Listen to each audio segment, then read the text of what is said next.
I'm Nick Richmeyer, and this is Dam's Given, a podcast where we explore how to free your venture from the extraction economy, realigning it to the timeless ways that we build, collaborate, and become. Well, hopefully you were with us on a recent previous episode. I think it may even be the last episode we just did with Tim Marple from Maiden Labs. And we talked a lot about some of the current issues of what's going on with AI safety and all of that. And what I want to do is take some of the raw material from that episode. And even if you haven't listened to it yet, though you very much should, you'll recognize this raw material. What we want to look at as we look at some of these very current cultural examples, business examples of what's happening, we want to start looking at themes as to what they mean from a TrustMate perspective, and why are things happening the way they're happening, and what does that mean for you and where you sit? That's part of the big job of these skinny episodes. So few of these kind of headline things that have gone on, right? We have things like Anthropic and their Mythos product, and them announcing that it needs to be a secret because it's so dangerous, which as at the time of this writing has been very successful. You actually had the Federal Reserve stepping in today to acknowledge AI safety and that companies need to be more careful about how they're using AI, which I think is very, very interesting as a response to the Anthropic Mythos drop. Last week, we also had HubSpot, if you're familiar with that, a SaaS product, which is for marketers. If you're not a marketer, it may not be familiar to you, but they really created this idea of sort of digitized, high-speed, high-volume content marketing. That we just put a bunch of content out in the world. We do blogs, we do newsletters, we do case studies, we do downloadables, we do social media. And if we all funnel it into one spot with the right analytics, you can actually produce inbound sales. They really invented the idea of inbound, so much so that their core conference used to, headline, used to be called Inbound.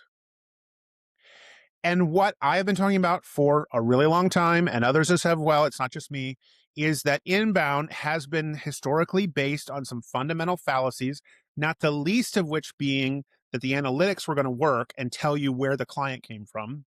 Attribution and the data required to produce fundamental attribution just doesn't exist in the way that it was promised, and is certainly not analyzable in a way that produces the answers that CEOs have been sort of induced into thinking. Well, can't we just figure out if we do these three things over and over and over again, isn't that going to produce X amount of clients? I mean, the number of people that have come to me over the years, people don't really come to me this way anymore because they've listened to my teaching and they understand what's really going on. But historically, people come to me and go, I just want you to tell me how many blogs we have to put out, how many videos, how many posts, and if we do that, then how many leads is that going to produce? And then if we do the next thing, how are those leads going to produce opportunities, and then how much revenue? What's the math? And then lather, rinse, repeat. Thankfully, we've had enough intelligent people far beyond me communicating with the marketplace to go, that is not real. As it maybe was real for like a minute, although evidence is weak for that, and it certainly isn't real anymore.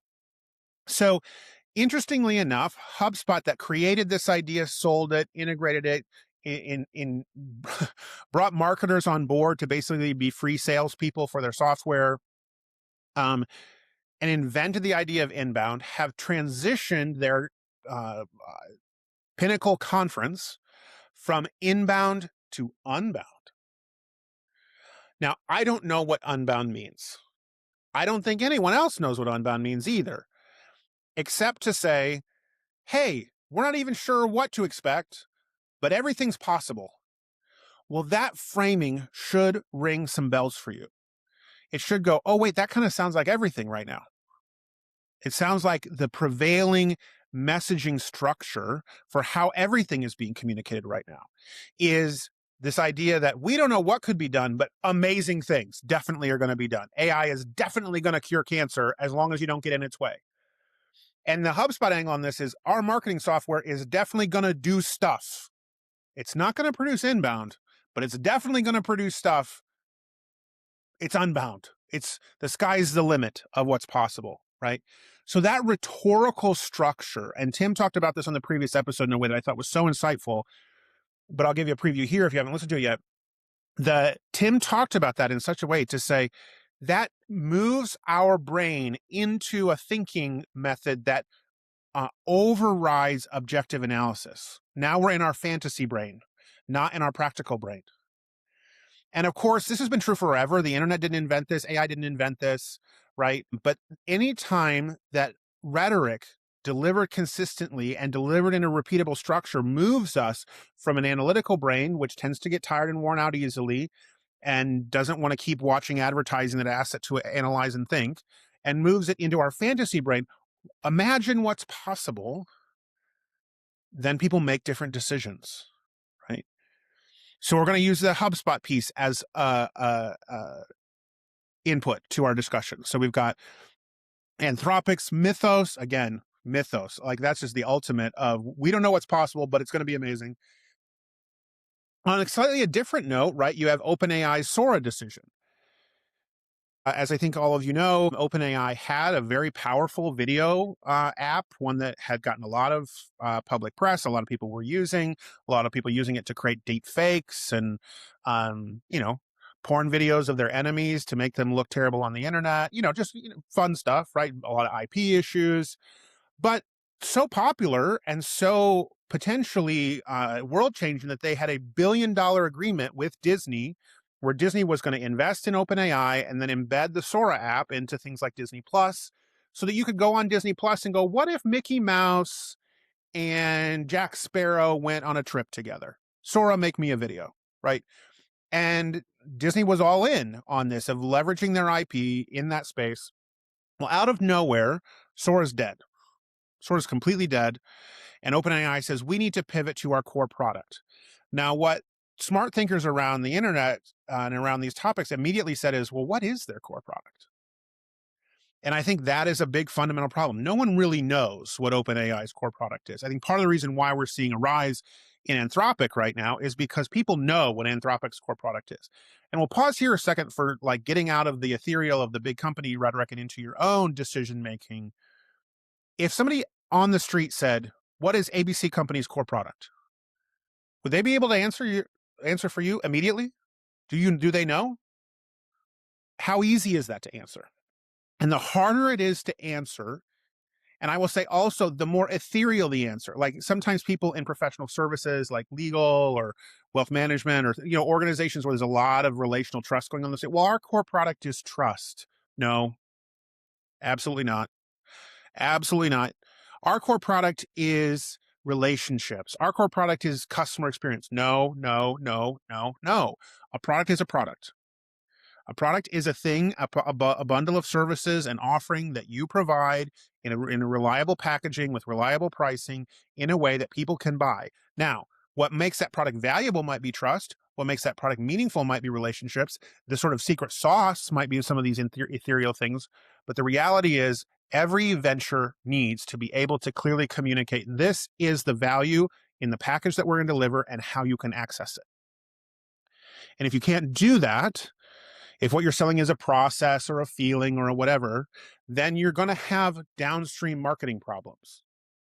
Now, a lot of times marketing is more feelings oriented, but that only works to the extent that the actual offering is coherent and has clear boundaries and walls and all that kind of stuff. So OpenAI decides Sora isn't our core product. Big surprise to everyone, including Disney.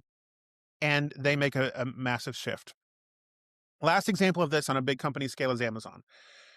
Amazon, if you're an Amazon user or if you bought an Amazon Kindle way back in the dark ages, as I did, I've owned 6 or 7 Kindles before I got off the Amazon system, which has been a lovely free place to be. But I've owned half a dozen Kindles in my life because I keep leaving them on airplanes. But Kindle is discontinuing its first several generations, or excuse me, Amazon is discontinuing its first several generations of Kindles. And there's a lot of reasons for that. Some of that is because the old Kindles don't do as good a job of data scraping and tracking you as the new Kindles do. Some of it is just the weight of having to service these things. But the bigger thing that people just didn't understand was coming, and fundamentally didn't understand what they were buying, is that if that Kindle is the only Kindle you have, it's fundamentally bricked. You can't update it. If it crashes, you can't replace it. If you reset it to factory settings, it will not reset. It will not come back. And with it, your entire library. And one of the most important things, and one of the reasons why I stopped using Amazon about the Amazon book library, and this is true of both Amazon and Audible, is they have privately held DRM, digital rights management. I know we're in the technical weeds here, but just ride this out with me. It's going to be really meaningful at the end. They have privately held DRM, digital rights management. So that means that if you buy Catcher in the Rye through the Kindle App Store or on the Kindle website, you don't own Catcher in the Rye. If you buy Catcher in the Rye at Barnes & Noble and take it home with you and put it on your nightstand, you own Catcher in the Rye. If you buy it through the Kindle App Store, you own a revocable license to the Catcher in the Rye content. And that license can change. It can be revoked. People have had this happen where the books that they had just disappear. There's a gone. Because that is the essence of digital rights management. And the only way to access that digital rights management is through Kindle approved, Amazon approved properties. So the Kindle device, the Kindle app on your iPad, the Kindle app on your computer. You can't access that book through a different e-reader because that's the nature of the DRM. Now, there's a lot of products and services, open source products and services that sell ebooks with open source digital rights management, where you can open it anywhere. But that's not how Amazon works. So one of the things that consumers are finding, and maybe you're one of those consumers, is you don't actually own these books. You own the rights to access the content in these books under a very specific Amazon-defined set of constraints. And Amazon has the legal freedom protected by actual congressionally approved law to change or revoke those rights to their whim, right? So that's a little bit of what's happening. Okay, how are all these things connected? Unbound, Sora, Amazon Kindle, Anthropic, right? Why, if we're in this expansive era, why are these weird rebrands happening and products being pulled and services being contracted, right? Why this ethos of contraction? Now, I'm going to answer that for a second, but I want you to pause. If you're willing to go on this journey with me for a little bit on today's episode, I want you to think about your industry. And I want you to just for a minute, without being afraid of the consequences or worrying or letting judgment distract you, go, what is happening in my industry? And are there legitimate signs of contraction? Now, what are some signs of contraction? Obviously, pulling products is a sign of contraction. I wrote about this on LinkedIn recently. Rebrands that don't make sense. People are just like, oh, we're going to be this. And that rebrand doesn't actually speak to a meaningful change in services or value or substance of what the business does. The infamous example from the last year of this is Cracker Barrel. When Cracker Barrel did his rebrand, the whole world rebelled. Apparently it was a woke rebrand or whatever. But the fundamental reason why it didn't work doesn't have anything to do with any of that or the president getting involved or any of that sort of media-based stuff. The fundamental reason why it didn't work is because the rebrand didn't have meaning. Why? Why does Cracker Barrel need to change? Is it changing? Is it different? Is it doing something different? Is it doing a new thing? Why does it have to look different? And the answer that no one is willing to say, because of course, why would you say this publicly in a press release, is because of contraction. So random rebrands that don't actually correlate to meaningful value changes where there's an increase in value. A lot of times rebrands are really helpful because the value you provide is significantly different than the last time you presented your brand to the world. So the value is upgraded. So because the value is upgraded, we need to refresh the brand. That makes sense. And that could be because you're in new markets or you're adding new services or whatever. But a lot of times rebrands happen as a retrenchment. And a lot of it has to do with contraction. Well, a lot of good material out there about the challenges in the chain-based restaurant space. Chili's, Applebee's, Cracker Barrel, a lot of challenges there. And Cracker Barrel was in the middle of those challenges. And so they do a rebrand to try and cheat code their way through that contraction. So rebrand's another sign of contraction. We talked about in a previous episode where I think we have an episode coming up on this in the future about M&A. M&A is often a consolidation or a contraction sign. It isn't always that case, but if the primary messaging around an industry or one of the top 2 or 3 talking points around an industry is M&A, that is a contractive sign. Now, I'll use an example that's complicated and confusing. We'll use the example of wealth management.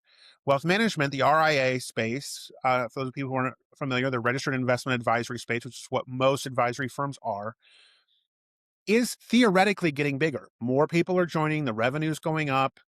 The customer, there's increasing customers, there's actually an increase in shingles being hung. So you might go, well, that's not contraction, right?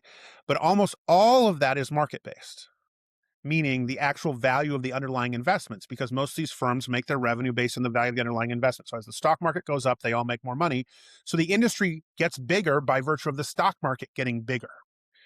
The reality is, for over 90% of firms, their organic growth is less than 2%, and many of those firms, it's negative.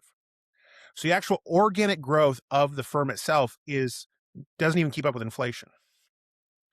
Well, when that's the case, the industry is in a contractive state. And another reason why we know the industry is in a contractive state is because invariably the talk about the industry, the top 2 or 3 things is M&A.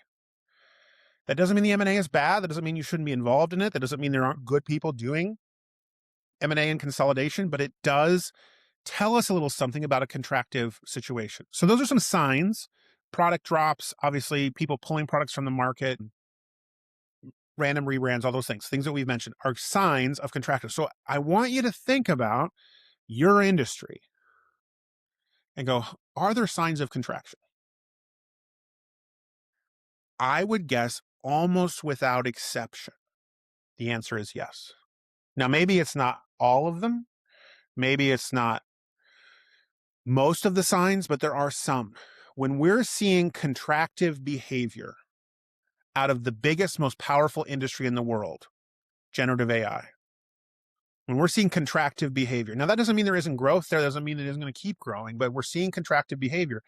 What that shows is there are fundamentals in that industry that are a problem, that the gap between the value and the trust and the capitalization don't match.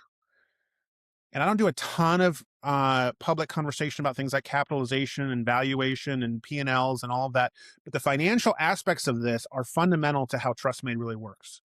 When the financial fundamentals go out of whack, your capacity to be TrustMade goes down, right? And so part of the reason why we're getting such untrustworthy behavior out of something like an OpenAI, there's a lot going on there, but some of the reason why is because their financial fundamentals are so bad. Now, somebody like, well, Anthropic just was the fastest company to 30 billion in revenue this last month. So yeah, some things are going on in Anthropic that are more positive, which is why we're getting a little bit more sort of trust-making signs out of them. Whatever you feel about generative AI, Anthropic, by definition, is doing more trust-making-ish things. But even they are having to make decisions that are contractive. This game about mythos of, oh, it's powerful, but you can't have it. All of that sort of heavily gamesmanship messaging is contractive behavior. Because if you've got the biggest, baddest ass thing in the world and it's the best thing available out there and people should use it, what do? You fix it so it can stay in containment, which you absolutely have the technological capability to do, and then you release it and you go make billions of dollars. That's what you do. When you have the tools to release a product and do it in a way that's trust-made, you go do it because then people will pay you money. If you can't do that, you do theater. And the presence of this theater is a sign that not everything is copacetic with the go-to market of what's happening at Anthropic. And we know that, right? This industry is complicated. So HubSpot, Anthropic, OpenAI, Amazon, all of these contractive behaviors. When ventures choose marketing solutions instead of actually increasing value and moving upstream, when we stop making strategic moves into improving the business and start going, well, what can we get people to think? One of the biggest cursed sentences that a room of leaders can do is to look around each other and go, well, we need people to think X, Y, Z. What do we need to do to get people to think blah, blah, blah? That's a huge red flag. Huge. Because now we're in coercion. Now we're in it mentally in terms of a structure of ideas, how we're structuring the ideas and the thinking of the organization. We are in a coercion space. You don't want to be in a coercion space because then you're going to break trust that's already very fragile as it is. So if you are in an industry that has contractive behavior, and again, almost all of you are, because we are in an era of economic contraction. Again, some things are positive, things are happening.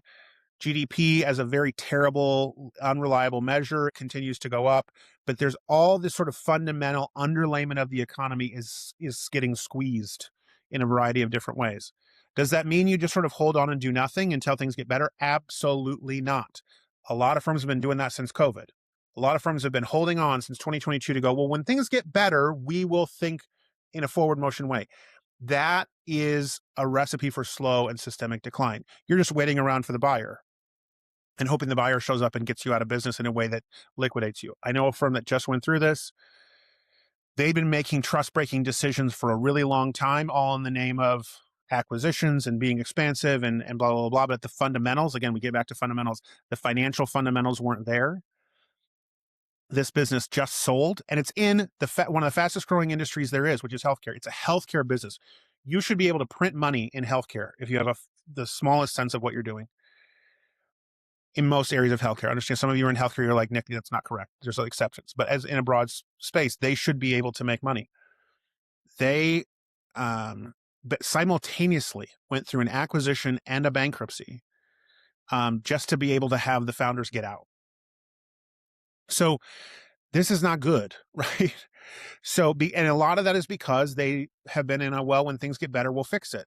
No, there's no such thing as when things get better, we'll fix it. When we fix it, things will get better. That's rule number 3, or a version of rule number 3 in the book, which is the problem is the problem. And so if you are a venture who's feeling signs of contraction around you, you need to follow rule number 3. Stop looking for ways around the problem of contraction or value confusion or your categories getting funky or technological disruption or all of these external factors. You got to get back to how do we get ourselves in a position where we have absolute clarity on who we're working for, what we're working to do, and how we can get better to do it. Now, that seems really straightforward and simple. All we got to do is just focus on getting better. Yes, but you're also being incentivized to not think that way. You're being incentivized to get efficient. Efficient is not better. Efficient is efficient. You're being incentivized to get more technological, to get more AI, to get more whatever. That's not better. You could potentially use those tools to do better things, but better is better. And to do that, you have to get back to these structural trust-made questions of who are we in the world? How do we function? Who are we for? Right? That's at the core of a lot of the teaching and training we do, which is sort of bigger than today's episode. But what I really want you to come out of this from is the freedom to look around and go, where are the signs of contraction? And to not be afraid. You can see the signs of contraction. You can recognize them. You can recognize them in your own business. You can recognize them in your industry. You can recognize them in your neighborhood, right? If your city is having trouble filling office space, if your town has a main street that's empty, right? These are all sort of contractive warning signs. And instead of going, oh, dear God, the world's coming apart. What are we going to do? I guess we got to hunker down and hide and shrink. No, you need to find a path that's yours through it. You need to go, what is our unique problem to solve in this situation? Not some fantasy of when the situation changes. But what is our unique problem to solve within this situation? How can we uniquely solve it? And not wait for external things to change for you to move to your next strategic move.